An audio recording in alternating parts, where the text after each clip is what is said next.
I'm John with Rock West. We've had a lot of people asking about some techniques for cutting and trimming carbon fiber and composite materials. So a couple of things that we can use. Woodworking tools with the correct equipment works well, but we also have some basic equipment like some grinders and some sanders, and go from there.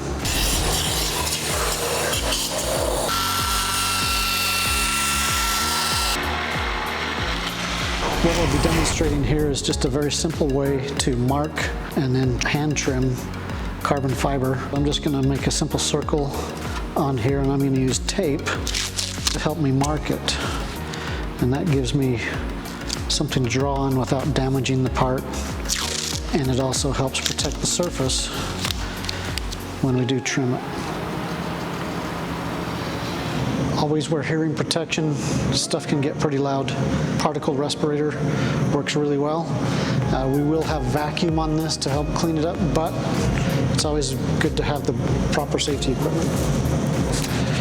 Okay, we're going to use the bandsaw. So the bandsaw has a diamond coated blade on it, which allows us to cut carbon fiber and fiberglass without damaging the blades, so the blades last a long time. On the bandsaw blade, we want to make sure that the rollers are close to the work surface. So here's where it gets noisy.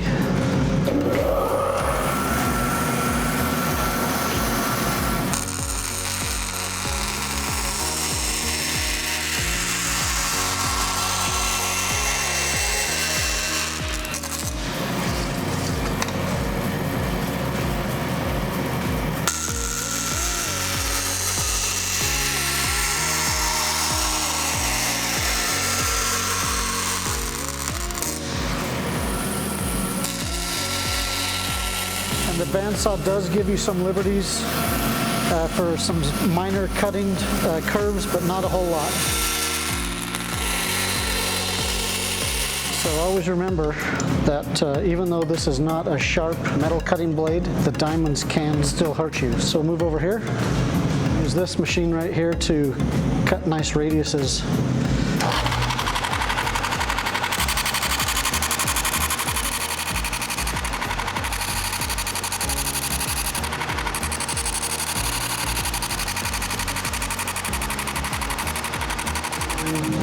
It's still a little bit rough, but it cleans it up. One of the other methods that we can use is a die grinder. So we'll use that. You can get things like this at Home Depot or Harbor Freight for pretty cheap. You can get everything on Amazon.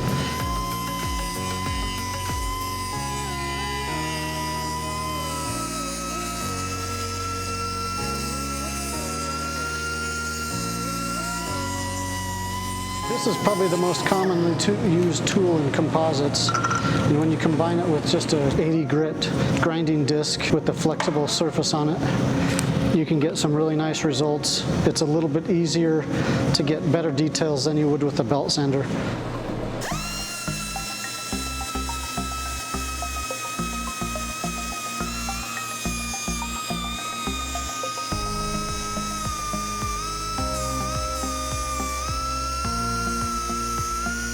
The next thing we would do with this is we would work the edges down, and we can use just simple sandpaper to do that. And you can see it sands really easy.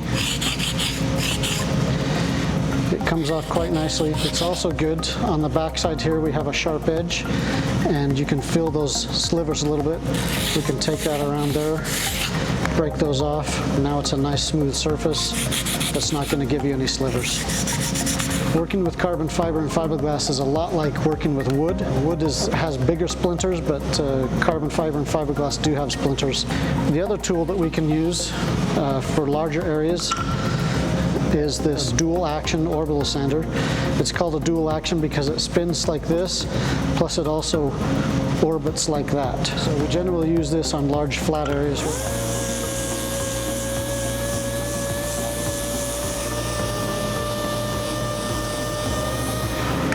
You can see how easy it took that textured surface on the back and made it nice and smooth. Another common way to cut carbon fiber and fiberglass is with a fiber wheel or a diamond coated wheel that looks very much like this. These fiber wheels get smaller and smaller as they go, where the diamond wheels are more expensive, but they last almost forever. Basically, it's just a cutting tool, so that allows you to make small cuts in small areas a little bit better than the bandsaw, and it actually gives you a little bit cleaner cut too. Dremel tool is very useful, so these burr bits work really well, getting into small details, cutting into things. And then there's also these sanding discs so that you can trim large areas neatly and cleanly. So Dremel tool or a pencil grinder, something along that nature, is almost the most important tool that you can have. And it's also very affordable to have and keep in your toolbox. Another useful tool is the oscillating spindle sander. So this will spin and move up and down, creates a nice round surface, but it's limited to the size of the spindle. So you can see it made a really nice smooth cut here, but it was the same diameter as the spindle. And there are different spindle sizes, so that's another effective way of cutting those things. So the other question we get asked a lot is, can carbon fiber be drilled? And the answer is yes. So what bits to use? You can use any drill bit you want, but some drill bits last longer than others. So this is a carbide coated drill bit, so it lasts a little bit longer. There are diamond coated that work really well for a long time, but you can use high-speed steel and things like that. But just notice that carbon fiber is very abrasive, and so the bit life isn't as long with certain materials. You want to go a little slow?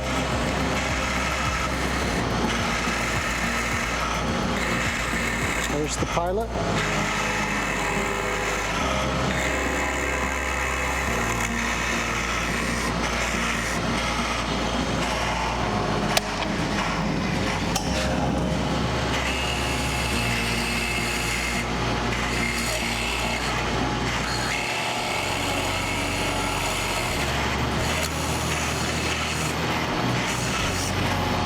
One thing you will notice in the hole, we have some breakout on the backside. When drilling tubes without a backer in it, that's going to happen. But this is easy to fix with just a little piece of sandpaper. We got our piece here that we cut earlier, and we need to drill a hole in the center of it. And this time though, we're actually going to drill into a piece of wood so that we don't get as much splinter on the backside. We want to do the same thing we did with the round tube, where we gently push it through. Pilot hole first.